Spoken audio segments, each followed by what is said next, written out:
Past 8 o'clock hour on Tuesday, September the 12th, and Chris Lenois back with you on the Green Mountain Mornings program, joined in the studio now by Chris Mays of the Brattleboro Reformer. Good morning to you, Chris. Good morning. And we also have BCTV in here to record our conversation with members of the media. This is all courtesy of Brattleboro Savings and Loan, who provide financial support in partnership with Brattleboro Community Television. They are an ultra-local programming sponsor of BCTV live events, municipal meetings, and our Green Mountain Mornings Tonight segments that appear on the BCTV cable channels, as well as on BrattleboroTV.org and their social media properties. Chris, I was away last week, so I'm just going to basically sit back and let you read your news stories to me. Okay. No, I won't do that. I did try and catch up on it here, and last week while I was away, it was a meeting of the Brattleboro Selectboard. Their first one in some time, actually, right? Yeah, they only had one meeting last month. And one meeting in July. Yeah. So they're slacking. No, they're definitely not. They work really hard, and I'm glad they were able to build in a little bit of time away. But coming back here, go ahead. This is going to be a busy month, and they've all been expecting it. Yeah. Right. They're going to get a lot of reports. That's kind of the plan here, because they're already starting budget planning for the next fiscal year. Yeah, they're following up on some of the things that they've been trying to do. Yeah. But the lead item in the story you wrote about the select board meeting, and it appears in Thursday's paper, and people can still find it on reformer.com, had to do with the panhandling issue. Now, it was back even before July that they kind of had like a public hearing, just an open forum on panhandling. Do you remember when exactly that was? That was like in June, maybe? It was certainly before these last two summer months. Yeah. Yeah. And was this a planned agenda item to talk about panhandling again? Because the anecdote you start off with is pretty startling. Yeah. But it was something they were already planning on talking about. Yeah, it was on the agenda. Okay. And what was the specific? Was it kind of just an update on what they were talking about before? Yeah. It started off with the town manager talking about different initiatives that they've been looking at, most specifically a jobs program. Where they might consider picking people up in a van who would otherwise be panhandling and giving them different jobs that they could do for the town or maybe community-wide, I'm not sure. Right. There's a cost that would come to that, but they're considering putting a donation box around town, and instead of donating to panhandlers, they donate to this jobs program. Oh. But they would also need other funding. I think that's pretty much agreed upon. They'd have to go get grants and other funding sources, perhaps. Had Peter Elwell gone so far as to do some sort of cost projection for it? He talked with the people up in Portland, and he was Maine. And he was planning to talk with them some more, and he even said maybe I might even go visit them. He said he hadn't gotten a lot of figures back or data necessarily, except that they said it's really working for them. And he also heard that it's working well in Albuquerque, which is even bigger than Portland. Yeah, I hadn't heard that until reading your story about Albuquerque. I remember him mentioning Portland, Maine at the previous session they did about panhandling in downtown Brattleboro, and found some stories about how successful that program has been up there. So it's great to think they could emulate that here. It seems to have the support of the organizations who have a vested interest in this, whether you're talking about the Groundworks Collaborative folks or you're talking about the Downtown Business Alliance and those group of merchants that are probably most adversely affected by panhandling. I got to say that the caliber of the conversation here, as well as at that previous meeting, very sensitive to the issue of panhandling, not just like get them off the streets. Yeah, no, it's not like that. They and they're already trying to get things done. They're putting surveys out.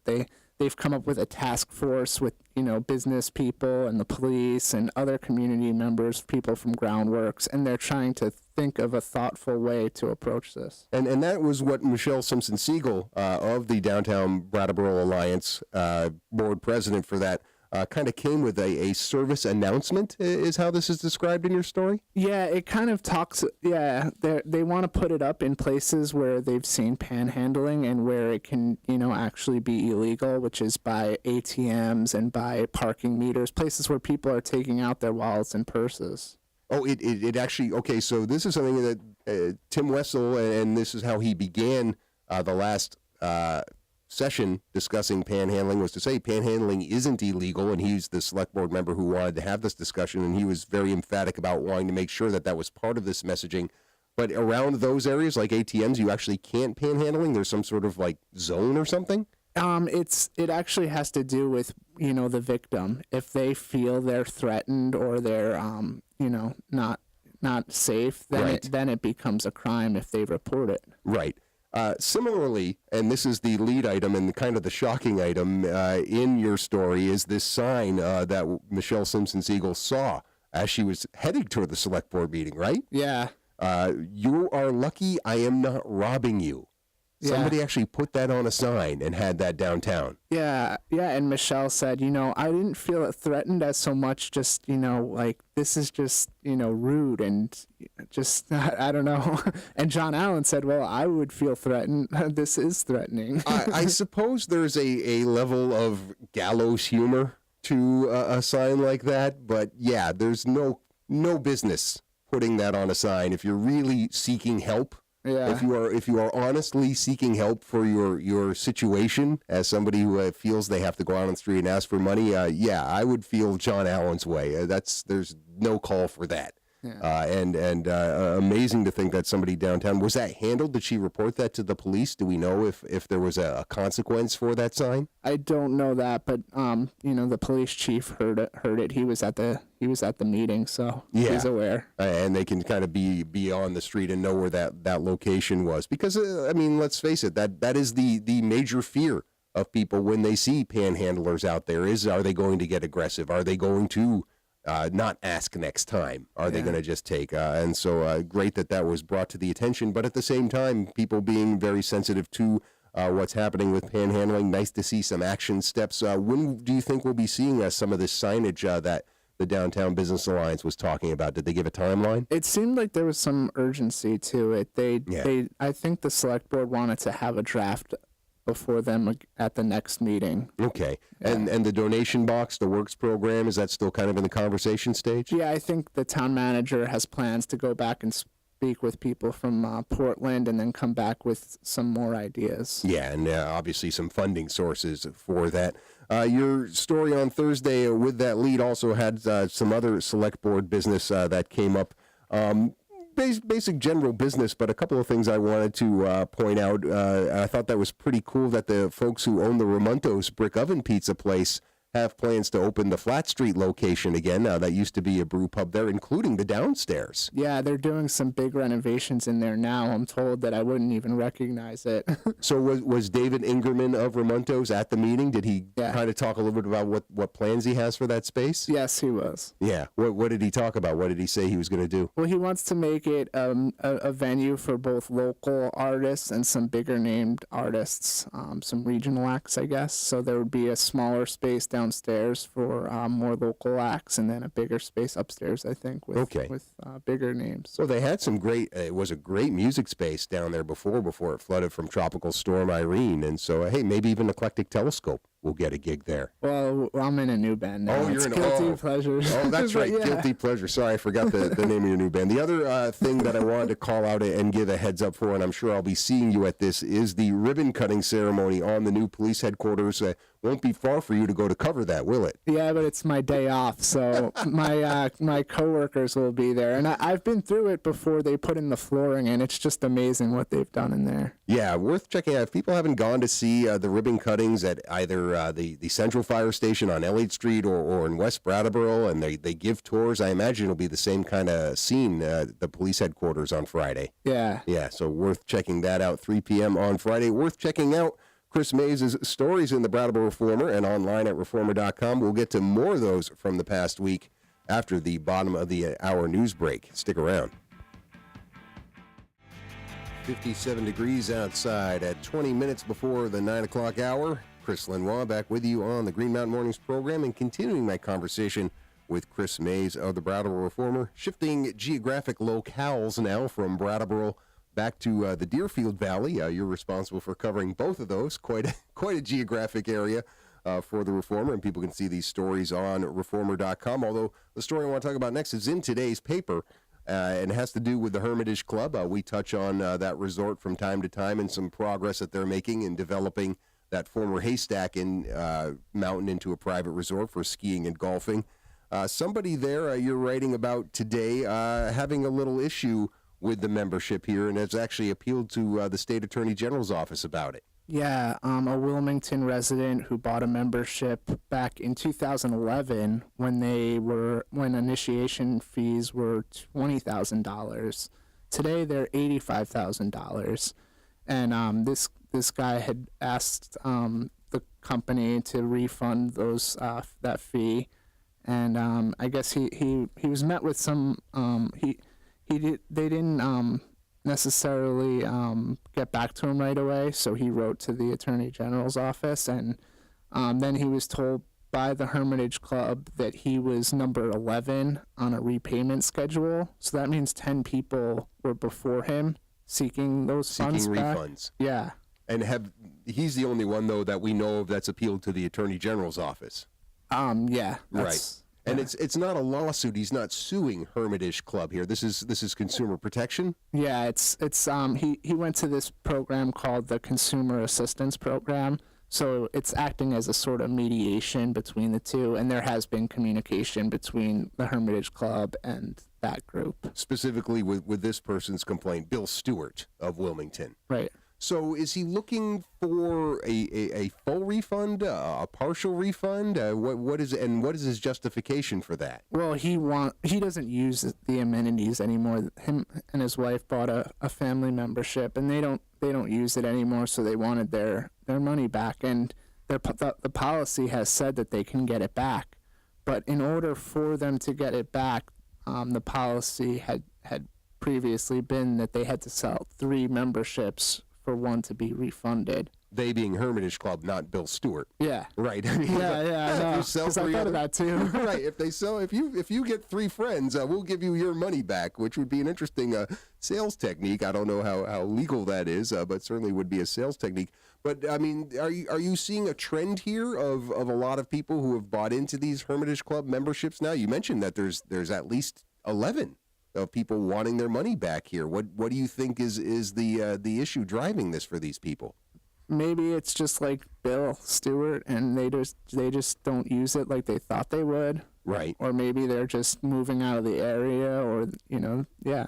I wonder if Hermitage Club anticipated this and if they're considering a policy change. Because they are. Yeah. Yeah, because they kind of changed the rules up when they started to get these requests, because one of the emails to Bill Stewart said that they changed their membership rights to say they're going to forego resignations until March 1st, 2018. Okay.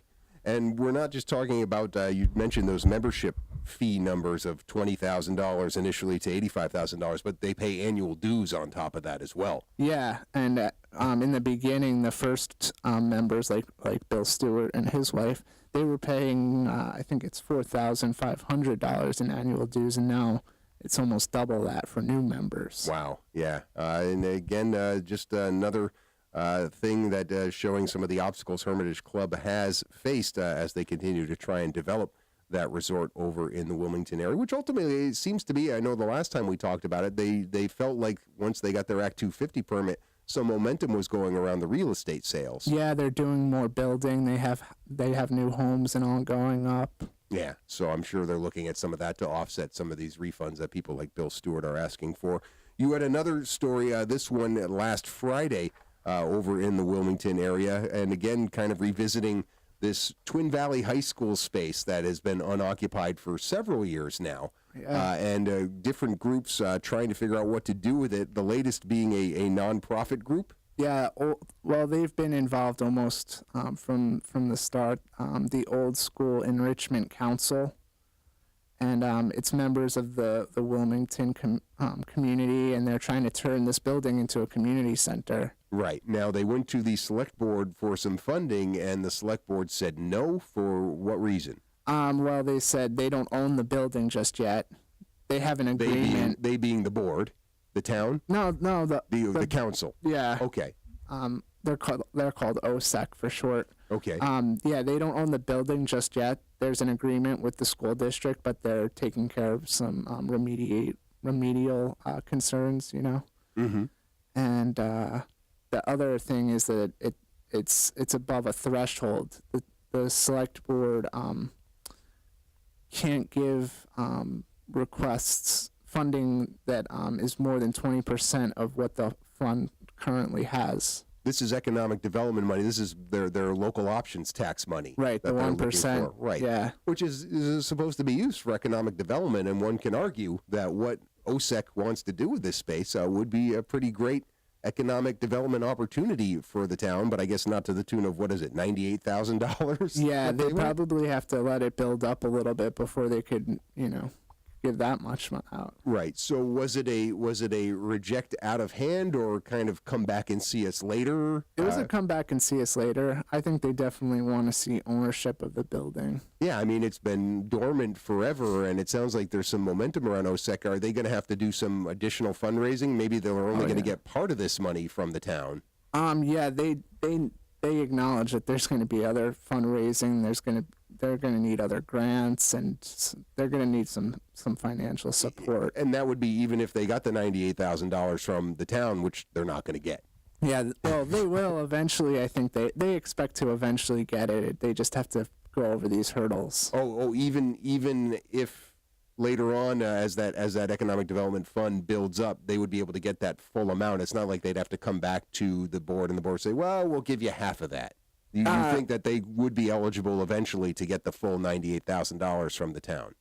I think so, if they let it build up. Otherwise, they could say, oh, we'll take the 20% of the unencumbered fund. Right. I guess, yeah, it matters as far as, like you said, how it builds up and what the percentage is. Is that a policy that can be changed, or is that like a law that was voted in when they developed this 1% local options tax? I can't remember off the top of my head, but it is part of their policy now, and they're talking about maybe revising that.